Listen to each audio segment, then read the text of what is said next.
محترم ساتھیو، السلام علیکم ورحمۃ اللہ وبرکاتہ۔ میں محمد زاہد رضا آپ کا خیر مقدم کرتا ہوں آپ کے اپنے چینل اظہری نسبت میں۔ آئیے آج کے اس ویڈیو میں ہم بات کرتے ہیں کہ اللہ تبارک و تعالی نے روزہ رکھنے کے لیے رمضان کا مہینہ کیوں منتخب کیا۔ اللہ ہر چیز پر قادر ہے، اگر چاہتا تو کسی اور مہینے میں بھی روزہ رکھنے کا حکم دے سکتا تھا۔ اس کی کیا وجہ رہی میں آپ کو بتاتا ہوں۔ اسلام میں اکثر عمل کرنے کے پیچھے کسی نہ کسی نیک بندے کی یاد موجود مقصود ہوتی ہے، جیسے عرفات کے میدان میں حج کرنا حضرت آدم و حوا علیہ السلام کی یادگار ہے، قربانی کرنا حضرت ابراہیم و اسماعیل علیہ السلام کی سنت ہے، اور صفا مروہ کے چکر لگانا حضرت سیدہ حاجرہ رضی اللہ تعالیٰ عنہ کا دونوں پہاڑوں کے درمیان دوڑنے کی یاد کو باقی رکھتا ہے۔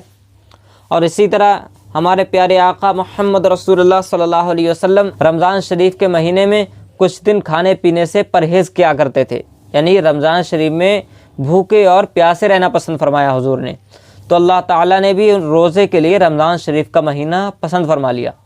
اور پورے رمضان شریف کے روزے ایمان والوں پر فرض کر دیے، تاکہ پیارے حبیب صلی اللہ علیہ وسلم کی یادگار باقی رہے اور اللہ کے محبوب صلی اللہ علیہ وسلم کی سنت قائم رہے۔ مصطفیٰ جان رحمت صلی اللہ علیہ وسلم نے جو بھی عمل کیا یا کام کیا ان میں بہت ساری حکمتیں ہیں۔ ایسے ہی روزہ رکھنے پر ہمیں ثواب تو ملتا ہی ہے، ساتھ ہی ساتھ ہمیں بہت ساری جسمانی فائدے بھی ہیں، اور اب تو ڈاکٹر اور سائنسدان بھی اپنی اپنی تحقیقات میں اس کو تسلیم کرتے ہیں۔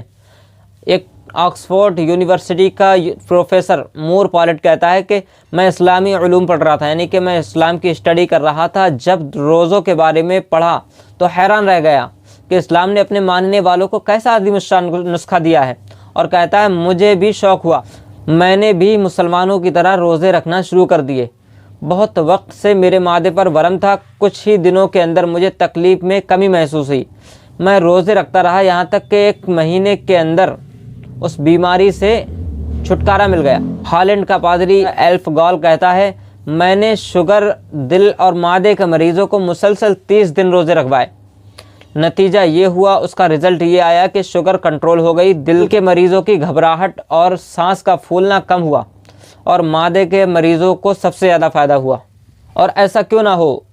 روزے میں شفا امراض اور صحت و تندرستی کا ذکر تو حدیث پاک میں ہے۔ امیر المؤمنین حضرت مولا کائنات حضرت علی کرم اللہ تعالی وجہ الکریم سے مروی ہے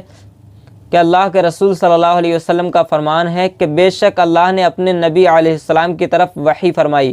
کہ آپ اپنی قوم کو خبر دیجئے کہ جو بھی میری رضا کے لیے ایک دن کا روزہ رکھتا ہے تو میں اس کے جسم کو صحت بھی عطا فرماتا ہوں اور اس کا عظیم اجر بھی دوں گا۔ تو حضرات، ہمیں یہ بھی معلوم ہوا کہ اللہ نے روزہ کے لیے رمضان کا مہینہ کیوں منتخب کیا، اور ساتھ ہی روزہ رکھنے کے بہت سارے فائدے ہیں، ان میں سے کچھ میں نے آپ کو بتائے ہیں۔ تو حضرات، ایسے ہی پیاری پیاری اپڈیٹس لاتا رہوں گا، میرے چینل اظہری نسبت کو سبسکرائب کریں۔